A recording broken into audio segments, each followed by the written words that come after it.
டெல்லியில் பிரதமர் நரேந்திர மோடி தலைமையில் இன்று மத்திய அமைச்சர்கள் கூட்டம் நடைபெறுகிறது. டெல்லியில் பிரதமர் நரேந்திர மோடி தலைமையில் ஒவ்வொரு வாரமும் மத்திய அமைச்சரவை கூட்டம் நடைபெறும். இதில் கேபினெட் அமைச்சர்கள் மட்டும் கலந்து கொள்ளும் நிலையில் சில மாதங்களுக்கு ஒருமுறை அனைத்து அமைச்சர்களும் பங்கேற்கும் கூட்டம் நடைபெறுகிறது. இதன்படி டெல்லியில் உள்ள சுஷ்மா ஸ்வராஜ் பவனில் இன்று மாலை அமைச்சர்கள் கூட்டம் நடைபெறுகிறது.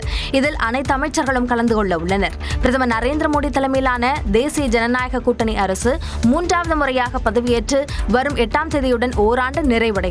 மேலும் ஆபரேஷன் சிந்தூர் நடவடிக்கைக்கு பிறகு முதல் முறையாக அமைச்சர்கள் கூட்டம் நடைபெறுகிறது.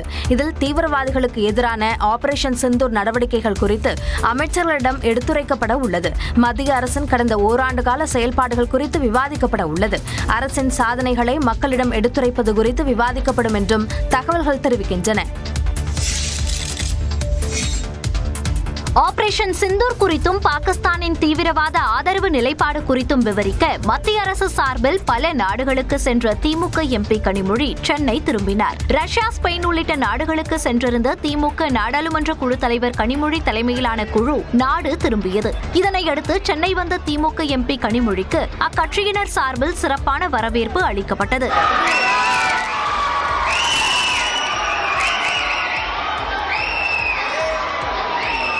பின்னர் அங்கிருந்து சென்னை மெரினா கடற்கரையில் உள்ள கருணாநிதி நினைவிடத்துக்கு சென்று கனிமொழி மரியாதை செலுத்தினார். தமிழின் பெருமைகளை பேசுவதற்கும் பறைசாற்றுவதற்கும் தமிழை செம்மொழியாக அறிவிப்பதற்கு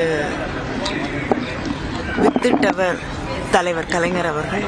அவருடைய பிறந்த நாளினை செம்மொழி நாளாக அறிவித்திருப்பது என்பது மிக சிறப்பான ஒன்று. மீண்டும் முதல்வருக்கு என்னுடைய நன்றியை நான் தெரிவித்துக் கொள்கிறேன். தந்தையும் திமுக தலைவருமான கருணாநிதியின் நினைவுகளில் இருந்து மீள முடியாத நாட்களாகவே கடந்து செல்வதாகவும் அவர் கூறினார். துணைவேந்தர் நியமன சட்டத்திற்கு இடைக்கால தடை விதித்த சென்னை உயர்நீதிமன்ற உத்தரவை எதிர்த்து உச்சநீதிமன்றத்தில் தமிழ்நாடு அரசின் சார்பில் மேல்முறையீடு செய்யப்பட்டுள்ளது. தமிழ்நாட்டில் உள்ள பல்கலைக்கழகங்களுக்கு துணைவேந்தர்களை நியமிக்கும் அதிகாரத்தை மாநில அரசுக்கு வழங்கி தமிழ்நாடு அரசு நிறைவேற்றிய மசோதாவுக்கு உச்சநீதிமன்றம் சிறப்பு அதிகாரத்தை பயன்படுத்தி ஒப்புதல் அளித்தது. இந்த சட்டத்தை எதிர்த்து நெல்லை மாவட்ட பாஜக செயலாளரும் வழக்கறிஞருமான வெங்கடாஜலபதி தொடர்ந்த வழக்கை விசாரித்த சென்னை உயர்நீதிமன்றம் இடைக்கால தடை விதித்தது. இந்நிலையில் துணைவேந்தர் நியமன சட்டத்திற்கு தடை விதித்த சென்னை உயர்நீதிமன்ற உத்தரவுக்கு எதிராக தமிழ்நாடு அரசு உச்சநீதிமன்றத்தில் மேல்முறையீடு செய்துள்ளது. அதில் அரசியல் சாசன கேள்விகள் எழக்கூடிய இந்த வழக்கில் அவசரமாக விடுமுறை கால அமர்வு இடைக்கால உத்தரவை பிறப்பித்திருப்பதாக தெரிவிக்கப்பட்டுள்ளது. அரசு தரப்பு வாதங்களை எடுத்து வைக்க உரிய கால அவகாசம் வழங்கவில்லை என்றும் மனுவில் கூறப்பட்டுள்ளது. குறிப்பாக விடுமுறை கால அமர்வானது தன்னுடைய பணி நேரத்தை தாண்டி மாலை 6:30 மணி வரை சம்பந்தப்பட்ட மனுவை விசாரித்து அவசரமாக உத்தரவை பிறப்பித்துள்ளதாகவும் தெரிவிக்கப்பட்டுள்ளது. ஏற்கனவே 2 ஆண்டுகளாக துணைவேந்தர் இல்லாமல் பல்கலைக்கழகங்கள் செயல்பட்டு வரும் நிலையில் இந்த இடைக்கால உத்தரவு மேலும் கால தாமதத்தை ஏற்படுத்தும் என்பதால் சென்னை உயர்நீதிமன்ற உத்தரவுக்கு தடை விதிக்க வேண்டும் என்ற மனுவில் தமிழ்நாடு அரசு கோரிக்கை வைத்துள்ளது. தமிழ்நாட்டில் பல்கலைக்கழக பேராசிரியர்கள் மற்றும் ஊழியர்களுக்கு சம்பளம் வழங்கப்படவில்லை என்று எதிர்க்கட்சித் தலைவர் எடப்பாடி பழனிசாமி குற்றம் சாட்டியுள்ளார். இது தொடர்பாக அவர் வெளியிட்டுள்ள அறிக்கையில், திமுக ஆட்சியில் உயர்கல்வித்துறையின் நிர்வாக திறமையின்மையால் பல்கலைக்கழகங்களும் அரசு கல்லூரிகளும் கடுமையான பின்னடைவை சந்தித்து வருகின்றன என்று குறிப்பிட்டுள்ளார். துணைவேந்தர் நியமனங்கள் தாமதப்படுவதால் 10க்கும் மேற்பட்ட பல்கலைக்கழகங்களில் துணைவேந்தர் பதவிகள் கிட்டத்தட்ட 2 ஆண்டுகளாக காலியாக இருப்பதாகவும் அவர் தெரிவித்துள்ளார். நிதி பற்றாக்குறை மற்றும் ஊதிய பிரச்சினைகளால் மதுரை காமராசர் பல்கலைக்கழகத்தில் 2 ஆண்டுகளாக ஊதியமும் ஓய்வூதியமும் வழங்கப்படவில்லை என்றும், அதேபோல தஞ்சை தமிழ் பல்கலைக்கழகம், அண்ணாமலை பல்கலைக்கழகத்தில் ஆசிரியர்கள் நியமன முறைகேடுகள் மற்றும் ஊதிய பிரச்சினை குறித்த புகார்கள் எழுந்துள்ளதாகவும் அவர் குறிப்பிட்டுள்ளார். தற்போது சென்னை பல்கலைக்கழகத்திலும் கடந்த மாதம் சம்பளம் இதுவரை வழங்கப்படவில்லை என்றும் அவர் தெரிவித்துள்ளார். ஆசிரியர்களின் ஊதியத்தை வழங்காமல் இருப்பது மன்னிக்க முடியாத கொடுஞ்செயல் என்றும் அவர் சாடியிருக்கிறார். மாணவர் சேர்க்கை குறைந்துள்ளதாக குற்றம் சாட்டியுள்ள பழனிசாமி, அரசு காலி பணியிடங்களை நிரப்ப உடனடியாக நடவடிக்கை எடுத்து மாணவர்களுக்கிடையே தொடர்ந்து படிக்கும் ஆர்வத்தை அதிகரிக்க வலியுறுத்தியுள்ளார். தமிழ்நாடு அரசின் புதுமை பெண் திட்டத்தால் பயனடையக்கூடியவர்களில் 99% பேர் பிற்படுத்தப்பட்ட மற்றும் பட்டியலினத்தைச் சேர்ந்த பெண்கள்தான் என்று தமிழ்நாடு மாநில திட்டக்குழு துணைத் தலைவர் ஜெயரஞ்சன் தெரிவித்துள்ளார்.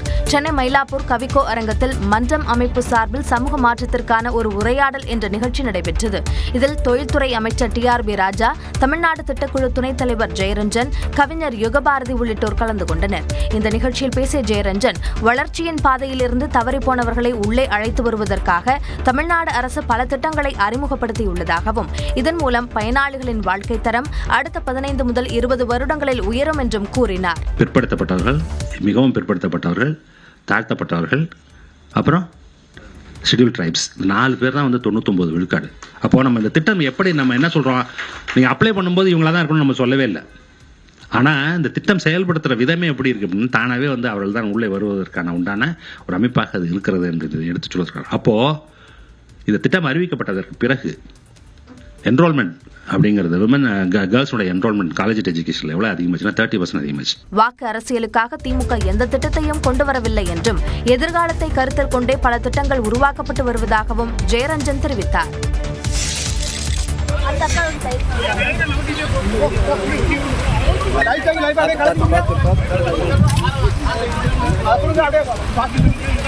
திடீரென ஏற்பட்ட வெள்ளப்பெருக்கால் நட்டாற்றில் தத்தளித்தவர்களை கயிறு கட்டி மீட்ட காட்சிகளே இவை.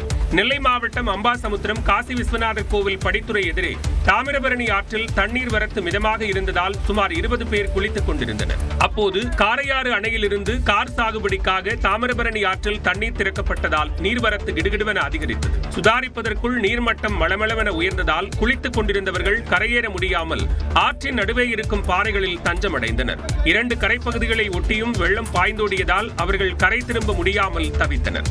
தகவல் அறிந்து சென்ற தீயணைப்புத் துறையினர் கயிறு மூலம் 20க்கும் மேற்பட்டோரை மீட்டு பாதுகாப்பாக கரை சேர்த்தனர்.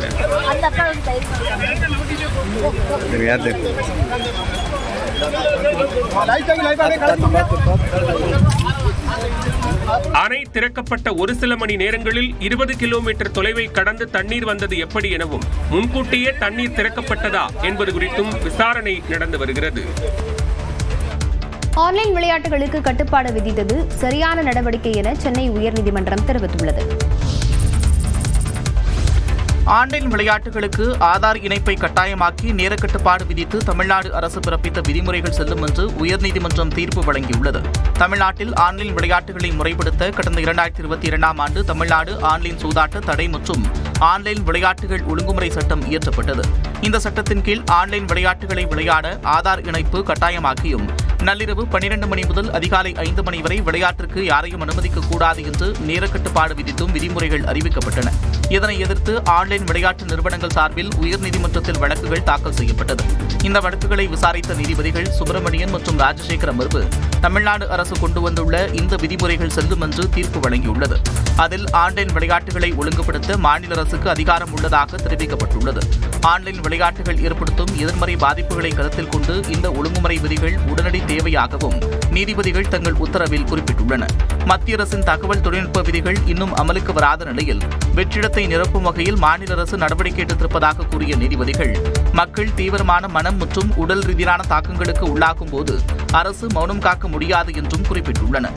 மேலும் மக்களின் உரிமைகளை பாதுகாக்க வேண்டிய கடமை மாநில அரசுக்கு உள்ளதாக கூறி இந்த வழக்குகளை தள்ளுபடி செய்து நீதிபதிகள் உத்தரவிட்டனர். அரக்கோணம் அருகே ஆன்லைன் ரம்மி சூதாட்டத்தால் 25 லட்சம் ரூபாய் பணத்தை இழந்த தனியார் கல்லூரி பேராசிரியர் ரயில் முன் பாய்ந்து தற்கொலை செய்து கொண்டது சோகத்தை ஏற்படுத்தியுள்ளது. ராணிப்பேட்டை மாவட்டம் அரக்கோணம் அடுத்த சித்தேரி கிராமத்தைச் சேர்ந்த தினகரன் திருத்தணியில் உள்ள தனியார் கல்லூரியில் பேராசிரியராக பணியாற்றி வந்தார். ஆன்லைன் ரம்மி விளையாடும் பழக்கம் கொண்ட அவர் ஆன்லைன் ரம்மி விளையாட்டில் 25 லட்சம் ரூபாய் வரை இழந்ததாக தெரிகிறது. இந்நிலையில் கடன் பிரச்சனையை தீர்த்துவிட்டு வருமாறு கூறி அவரை தற்காலிகமாக கல்லூரி நிர்வாகம் பணியிலிருந்து நீக்கியதாக கூறப்படுகிறது. ரம்மியால் பணத்தை இழந்தது மட்டுமின்றி கல்லூரி நிர்வாகமும் பணியிடை நீக்கம் செய்ததால் சித்தேரி பகுதியில் அவர் ரயில் முன் பாய்ந்து நேற்று தற்கொலை செய்து கொண்டார். இதுகுறித்து ரயில்வே காவலர்கள் வழக்கு பதிவு செய்து விசாரணை நடத்தி வருகின்றனர்.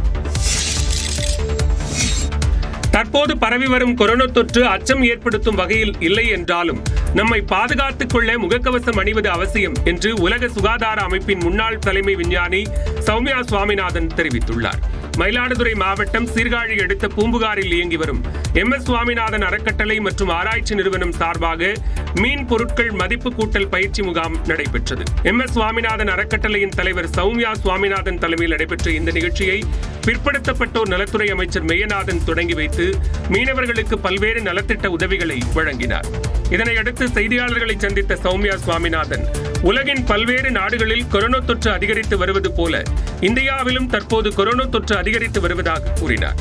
22ல பரவின அதே ஸ்ட்ரெயின் தான், ஆனால் அதில் சில ஸ்மால் மாற்றங்கள் ஜெனட்டிக் வேரியேஷன்ஸ் வந்திருக்கிறதுனால அது திருப்பி ஒரு 6-8 மாதத்துக்கு ஒரு தரம் இந்த மாதிரி கொரோனா ஸ்பைக் வரத்துக்கு வாய்ப்பு உண்டு. இனிமேல் அந்த கொரோனாங்கிறது அந்த கிருமி நம்மளோட தான் இருக்க போகிறது, அது எங்கேயும் போகிறது இல்லை. தொடர்ந்து பேசிய சௌமியா சுவாமிநாதன் கொரோனா தொற்றிலிருந்து நம்மை தற்காத்துக் கொள்வதற்கு கூட்டமான இடங்கள், குளிரூட்டப்பட்ட அறைகள், ரயில்கள், பேருந்துகள் உள்ளிட்டவற்றில் பயணிக்கும் போது முகக்கவசம் அணிய வேண்டும் என்று அறிவுறுத்தினார்.